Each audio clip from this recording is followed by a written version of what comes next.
All right, we are back. Peanut Gallery. Let's talk about Hard to Kill. All right. All right, so we start off with the pre-show. Oh my God, this thing was garbage. Brian Myers versus Josh Allen. Oh, let's talk about the pre-show just in general. Yeah, that's what I was going to say. The pre-show just in general, but I had a burp. So, the audio was amazing. I got really pissed off. And Peanut Gallery, we were watching this, and he's like, wow, you're going all Trump on this. So, it's still up.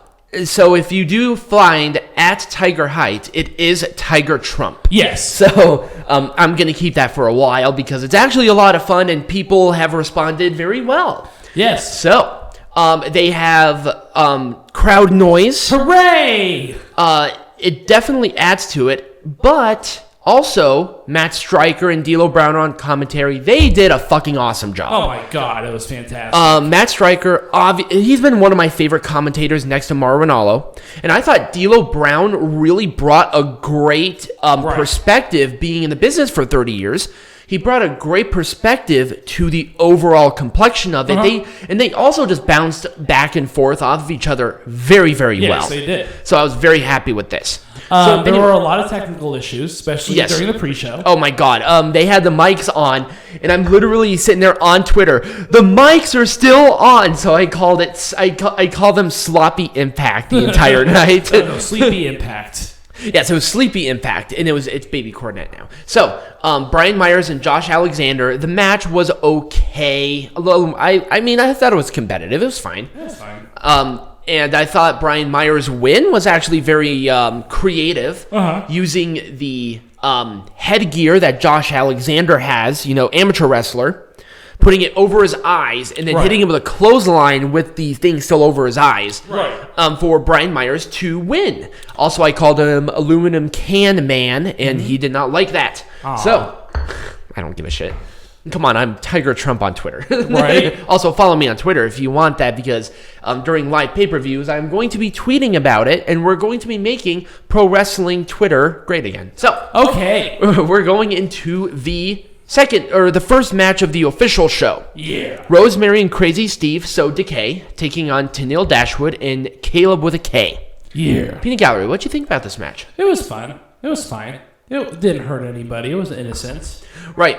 I thought the rivalry itself was okay going up to it. Yeah. I just kind of wish they didn't do the whole thing at the go-home show. That was annoying, but whatever.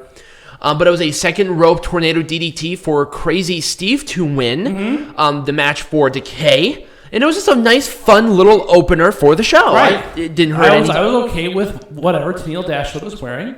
Right. And I think everyone was okay with that. Right. Absolutely. And also, Caleb with a K took the pin, so nobody looked weak. I don't even think Caleb looked weak either.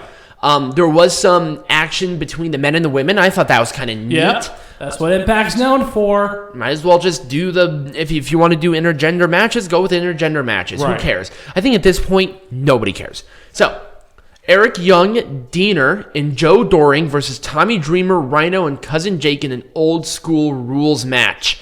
Eric Young's group is now called Violent by Design, which is amazing. I do like that name too.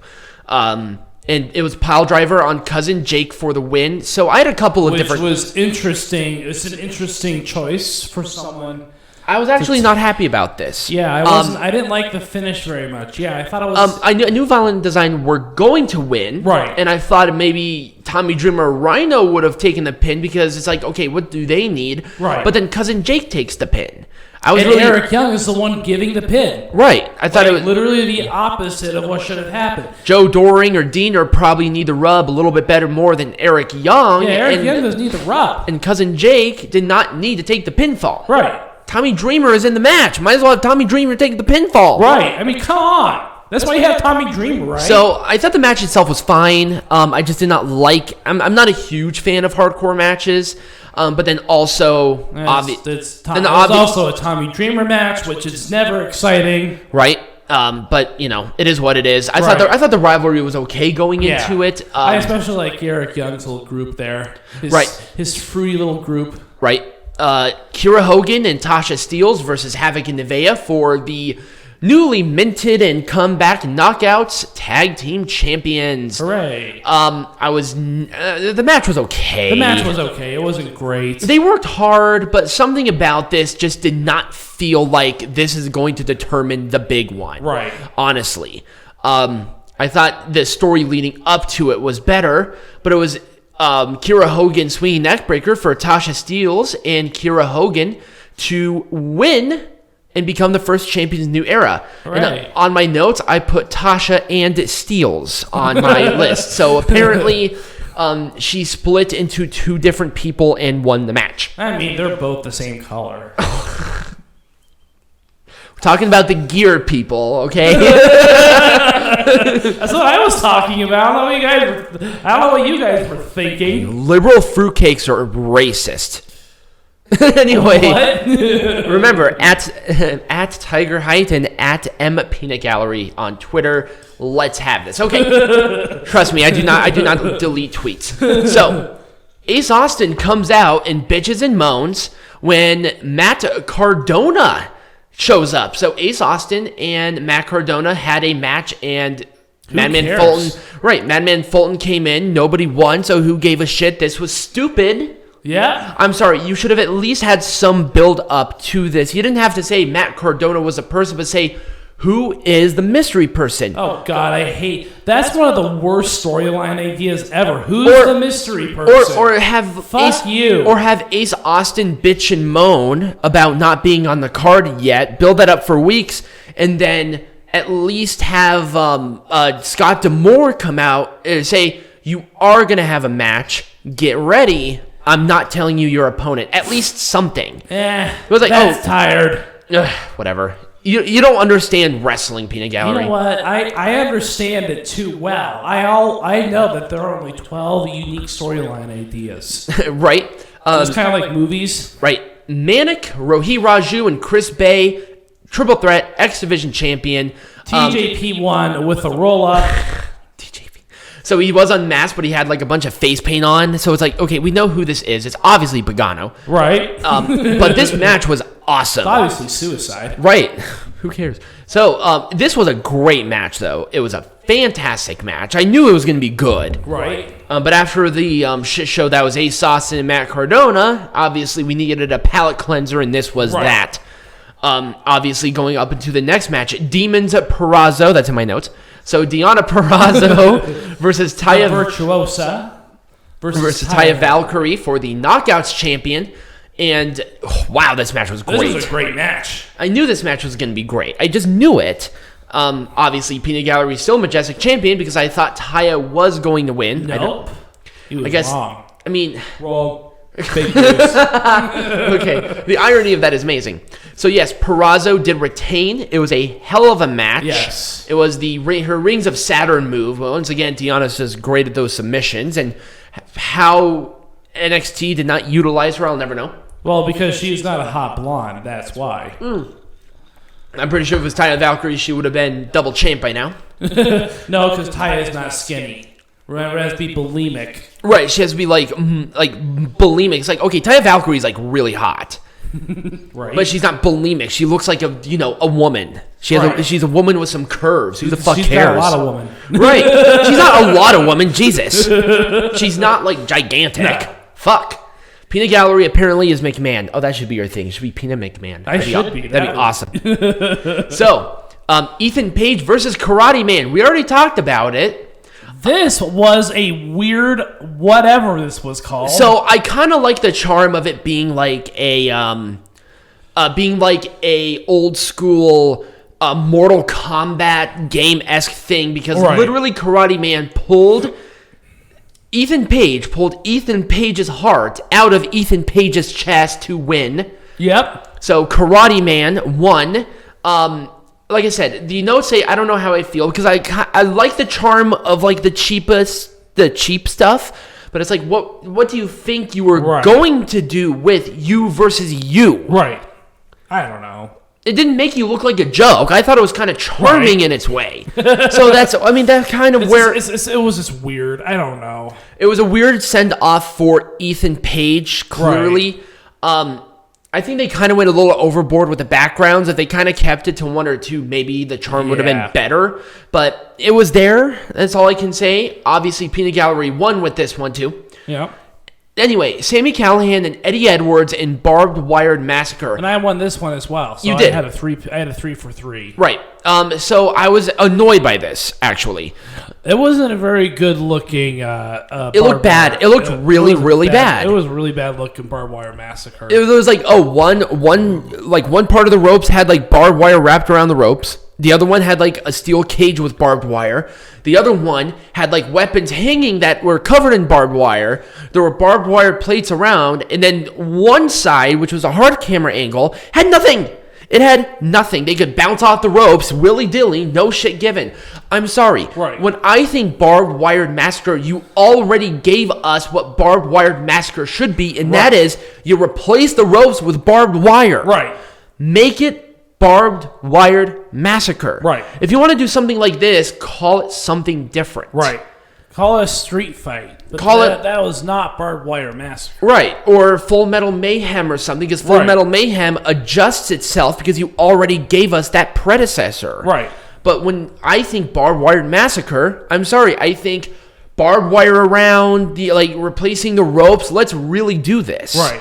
Like, this is a death match. Let's have a death match. Right. But anyway, it was a modified Emerald Flosion for Eddie Edwards to win. It's a great rivalry, great competitors. I thought the hardcore match was done well. Yeah. It was a great rivalry. Hopefully they're done. Right. And then also, I'm going to continue to bitch about this because this was not Barbed Wire Massacre. Anyway, final match, 6-man tag, Kenny Omega, AEW champion, Luke Gallows and Carl Anderson taking on Rich Swann, Moose, and Chris Sabin. Yeah. This was a great match. Oh, my God. So, Moose is a last-minute replacement, but Moose was amazing. He was a shining star. I'm sorry. Yeah. He was the shining... Chris Sabin did really well. He did very well. He almost pinned Kenny Omega like a couple of times. I know. Nobody looked weak here. Everybody looked great.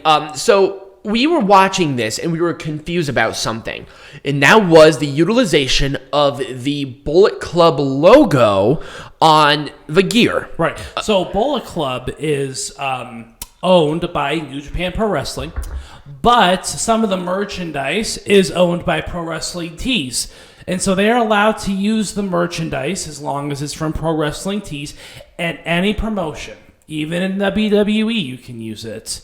Of course, WWE would have a lot to say about it, but you could theoretically do that. Well, that's why they called it the OC, because WWE wants to own the trademark licensing, but that makes sense. But you can't actually say it in a wrestling promotion now. So they never outright said on commentary Bullet Club. Right. It was just something that I noticed. I'm like, can they do that?